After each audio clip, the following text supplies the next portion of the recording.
You know what? Today, I had to go down to the river and breathe a little bit, you know, and just take in the beautiful sunset and just kind of let out some anxiety that I was having, because today I faced a fear that I've been dealing with for a long time, and I actually went to see an actual doctor for the first time in over 10 years, and really for the first time in 30 years, because I had a doctor for a while who I just knew who respected me in terms of my alternative medicine type of lifestyle, although I hate that word alternative medicine, because, you know, to me, you know, I have a kinesiologist, I have an acupuncturist, I have a homeopath, I have people looking at my body. You know, my nutrition is really important to me, my training is really important to me, my spiritual health, everything. So it's not alternative, you know.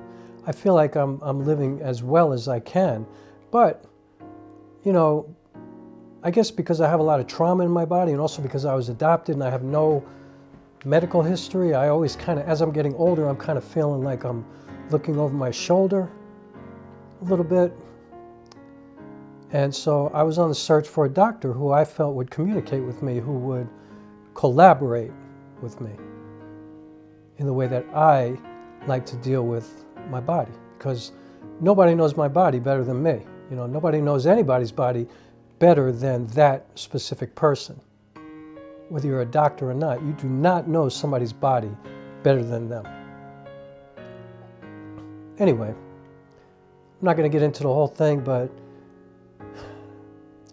you know, I did a lot of research and I found this woman, and she's a runner, she's vegan, and she said that she was progressive in her, you know, not being so strict to the system that we've created, you know, in the United States, the healthcare system that we have, which is, you know, kind of rolls their eyes at people like me.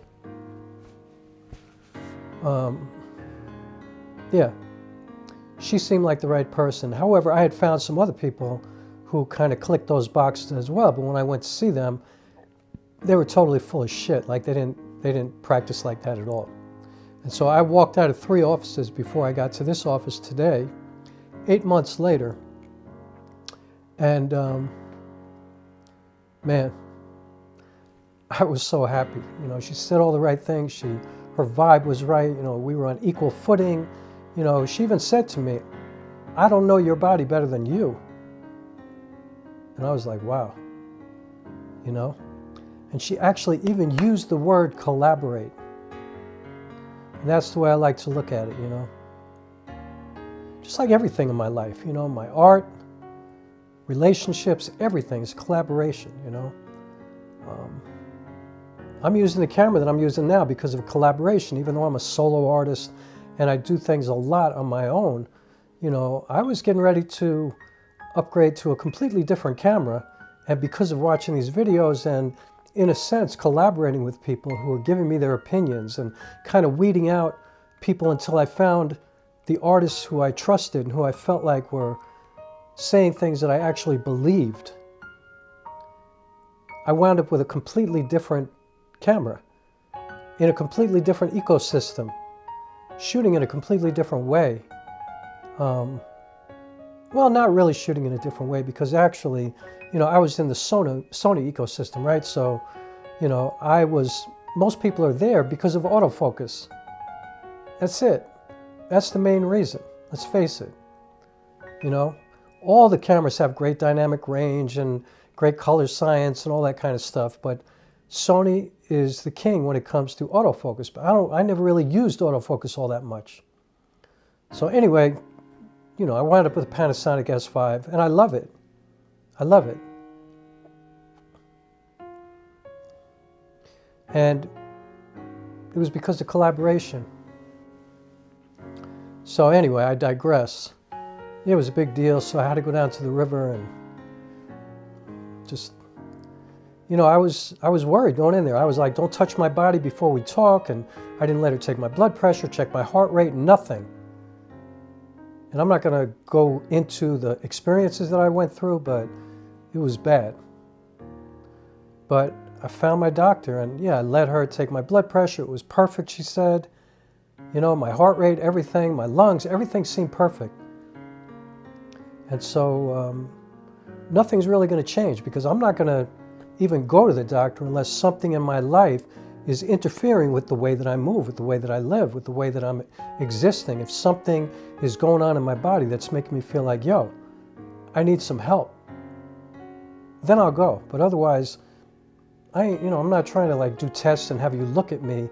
You know, I'm at the age now anyway where I'm quite sure you could find a million things wrong with me that you could treat. But you know what? I feel great. So, man, I feel grateful right now. And I found somebody who, she's a runner. That's what I'm talking about. My doctor is a runner, is a vegan. I'm not vegan, but you know, my nutrition is really strict. I was a vegetarian for 7 years. So, yeah. Man. Also, isn't it crazy?